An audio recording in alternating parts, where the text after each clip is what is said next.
management planning process.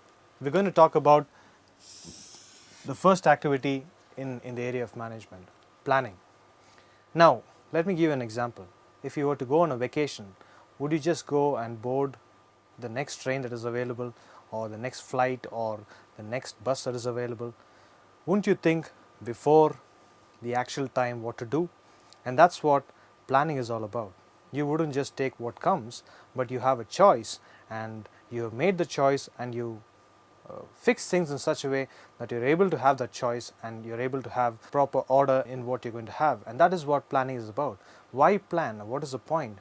It gives you stability, it gives you clarity, it makes your process purposeful, it gives clear indication, and also it sort of gives you that room to maneuver yourself in case of some kind of change. And that's why you need what is called as a plan.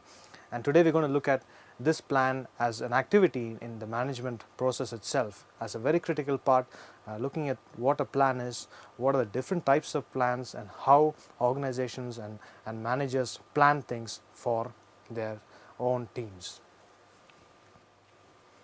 So generally speaking, what is it? I mean, deciding in advance.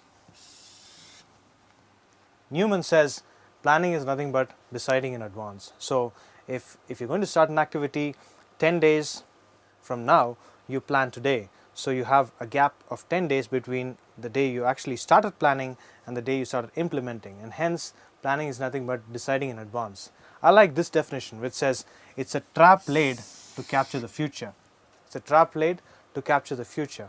Now you know that during hunting or while fishing, what do? You have the bait at the end of the anchor, and that is the plan that you have to tempt the fish to come and try and get the bait, and in the process you get the fish hooked on to your fishing net. And that's what it is, a trap laid to capture the future.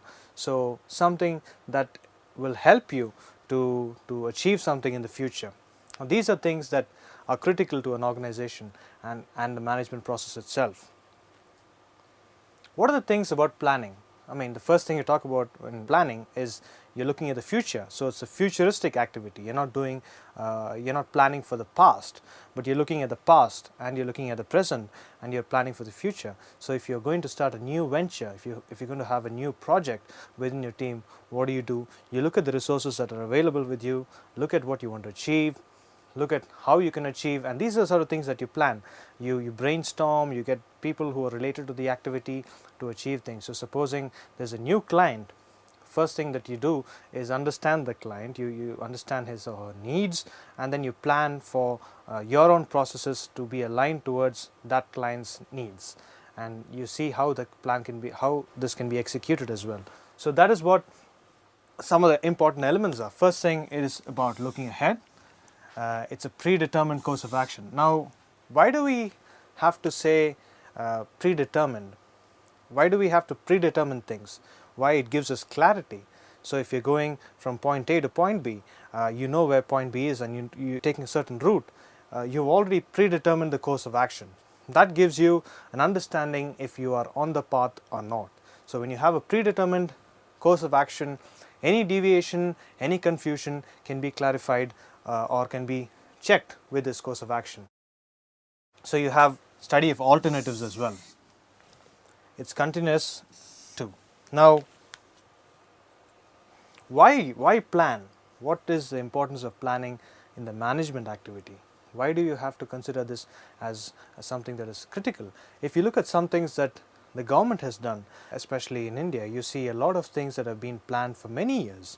A lot of welfare systems, a lot of the travel systems like the trains, like the buses, the road systems, the communication systems have been planned for a long time. Why do you think the government or any institution spends so much time on really planning? Have you heard about the planning commission, the different boards which or different members put as a team to actually plan course of action for certain projects? Why do they do it? It's about knowing what to do and dealing with what is called as future uncertainty and change. Now, when you plan, you actually prepare to change yourself, you also prepare to understand that there are going to be changes in the system and to be sure of what you want to do. So you persist with your ideas, and you have a certain idea and you have to be strong in that idea to actually achieve things, and that's why you have to deal with future uncertainty and change. What is also important is objectives. Now, what is an objective? It's like a benchmark, or it's like what you measure performance or achievement with. Now, when you don't have clear objectives, you don't know which boat you're sailing on, whether you're sailing on a boat which has holes on it, or whether you're sailing in a boat that is moving steadily towards your objectives. Hence, when you have a plan, you can always gauge your performance based on the objectives. It helps coordination as well. So whenever there's an issue, say for example you want to achieve 10 sales a day and that is not being done, it helps you coordinate, it helps you train your employees, it helps you facilitate some kind of learning or some way of improving the sales based on what you have planned rather than having it in general. So if you have a certain plan, the plan is tailor-made for a given process or a given organization or a given department. Hence, it helps in coordination. Also helps in control. Now, how can you control without having a plan? Why? Why is it that you cannot control when there is no plan? When there is no plan, you are not sure of where you're going, you're not sure of where you should be, or you never know what the deviation is. Hence, a plan is very critical too. Imagine building a house. Why do this is simple and I would say a very practical idea is a plan. Before you construct a house, you have what is called as a plan. Why don't we just go and build? Because when you plan, you know what is to come. You also, while planning, consciously try and figure out the things that you might normally miss out. So if you're going to build a house, you have to look at not only building the house, but you have to look at the sewage system, you have to look at the water, the tank, the drainage system, the tax, the space that you have to give, space that you have to leave at each corner of the house, the number of floors that you are allowed to build. Hence, planning gives you a lot of clarity, it gives you a lot of control as well. So while building the house too, you refer to your plan and you control the activities of the contractors.